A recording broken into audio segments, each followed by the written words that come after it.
Hey guys, how you going? Hope you're all doing very well. This evening I'm going to be doing another movie review, so hopefully you find this one interesting. This movie is a horror anthology from around the world, multiple languages with English subtitles, released in the year 2019, directed by Ashima Shwalia, Khan Evrenol, Kevin Reeder, Savron Fiala, Veronica Franz, Catherine Gebe, Agnieszka Smoczynska, Peter Strickland and Giannis Eslemis, and this movie is called The Field Guide to Evil. So The Field Guide to Evil consists of 8 short stories.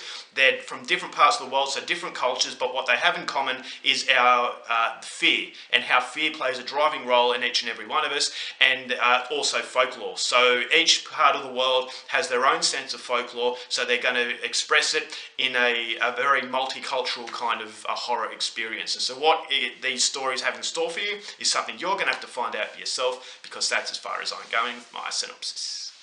Now, my thoughts on The Field Guide to Evil.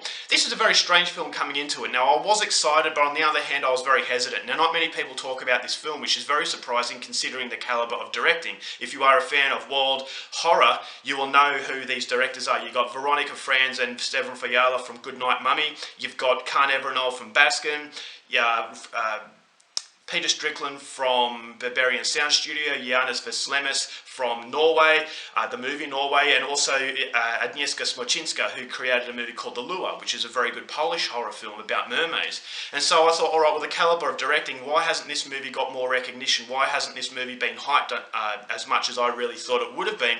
And that does bring alarm bells, is that maybe this is not very good, but I had that hope and the expectation that the calibre of directing would really pull through. And then on the second hand, I love horror anthologies, but once again, that comes with a little bit of skepticism too, because a lot of horror anthologies don't really nail the brief. Now, in order to nail the brief, you have to make short stories work, and if they're not going to work to the full extent, you have to make an overall piece so you feel as though you're watching a feature film told from different perspectives. And that's what Trick or Treat and Southbound did so well, is that those short stories, okay, they were very short and sweet, but then when it combined together, it felt like a full feature film. So you're having a movie from different perspectives, and I thought as though those two movies in particular were incredibly fun.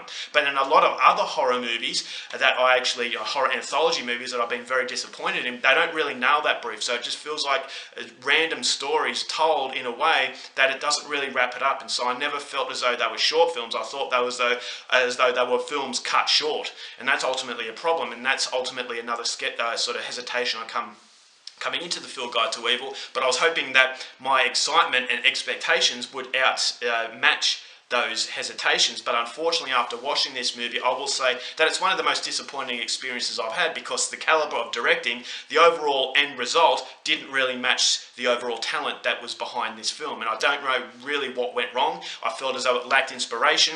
The motivation to make short films was actually missing. Well, I felt it was missing, because none of these stories really come together in a very satisfying way, with the exception of 2 films, so from Khan Evrenol and also Ashima Shwalia. So from Turkey and India, I thought those stories worked fairly well, but the rest of them, it felt like it didn't really have any inspiration to make anything that was going to be notable, and it felt like feature-length horror film makers trying their luck in the short film arena, but because they're not used to that, I never felt as though these were movies that were, short stories. I always felt like they were try before you buy. Now, when I was young, I used to get PC games, but before I bought a game, I would try a little bit of the gameplay, and then if I liked it, I would purchase the full version.